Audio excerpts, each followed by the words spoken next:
नमस्कार दोस्तों, आप सभी का इस वीडियो एपिसोड में बहुत बहुत स्वागत, बहुत बहुत अभिनंदन।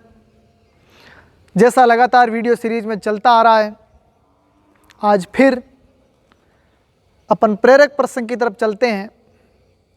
मैं नवाज़ दोवंदी के एक शेर से यूँ आगाज़ करूँगा कि वो रुला कर ने हंस पाया देर तक, वो रुला कर ने हंस पाया देर तक, जब मैं रो कर के मुस्कुराया देर तक। भूखे बच्चे की तसल्ली के लिए माँ ने पानी को पकाया देर तक, और कहता गुनगुनाता जा रहा था एक फ़कीर, कहता हुआ जा रहा था एक फ़कीर, ने धूप रही है देर तक, ने छाया रही है देर तक।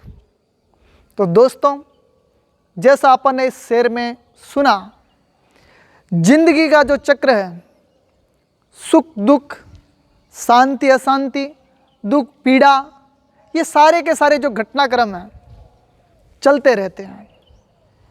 जिस्म दौर का ठोर ठिकाना चलता रहता है, हंसना गाना खाना पीना चलता रहता है, सुख दुख वाली चादर घटती बढ़ती रहती है, मौला तेरा ताना बाना चलता रहता है। ये सारी चीज़ें हैं जो चलती रहेगी। इन परिवर्तन से, इन बदलाव से हमें अपने आप को कदाचित उदास नहीं होने देना है। दोस्तों, एक राजा था, बहुत खूब धन संपदा उस राज्य के अंदर थी।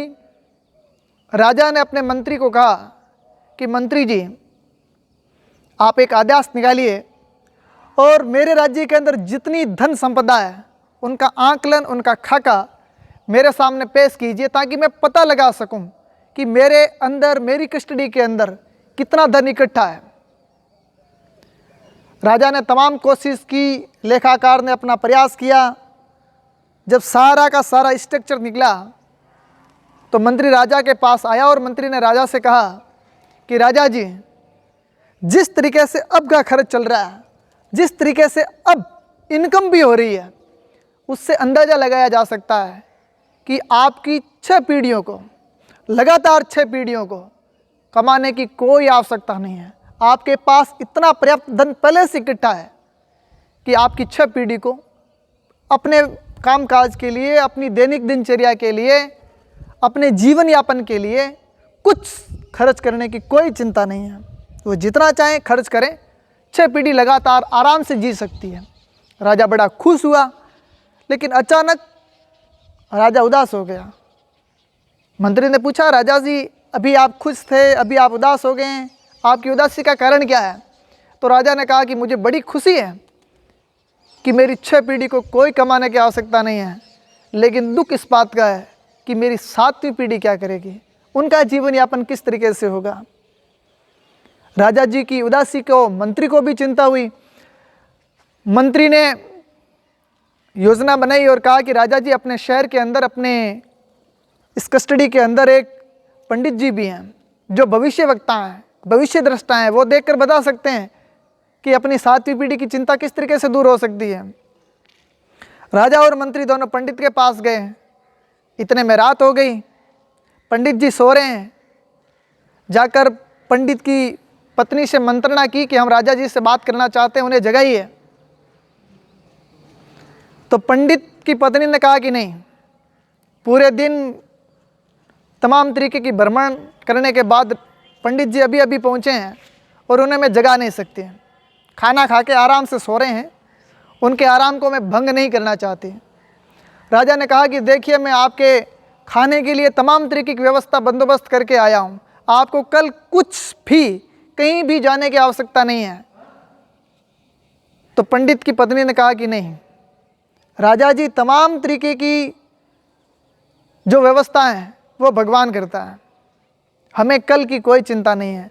आज हम खा के सो गए हैं, कल भगवान अपने आप हमारे खाने की व्यवस्था करेगा। तमाम तरीके की कोशिशों के बावजूद भी राजा जी पंडित को जगाने में असक्षम हो गए।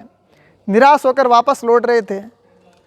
बड़े उदास मुद्रा ने राजा ने मंत्री से कहा कि किसी तरीके का कुछ हल तो निकला नहीं।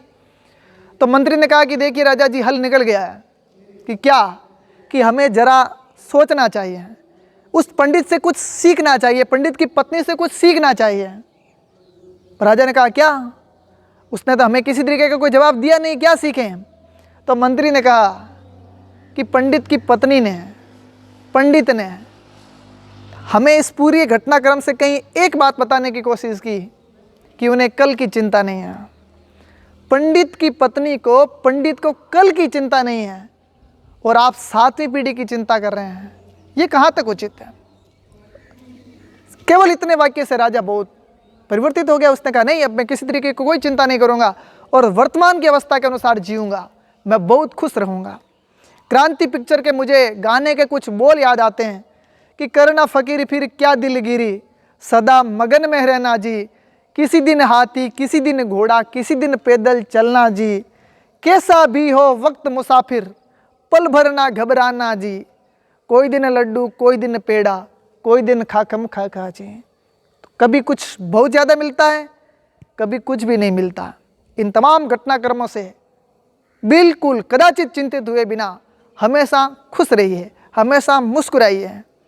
इसी आशा के साथ, इसी उम्मीद के साथ मैं आपसे इतनी उम्मीद ज़रूर करूँगा, इतना आपसे ज़रूर गुजारिश करना चाहूँगा कि आप मेरे वीडियो को, मेरे YouTube चैनल को सब्सक्राइब जरूर करें।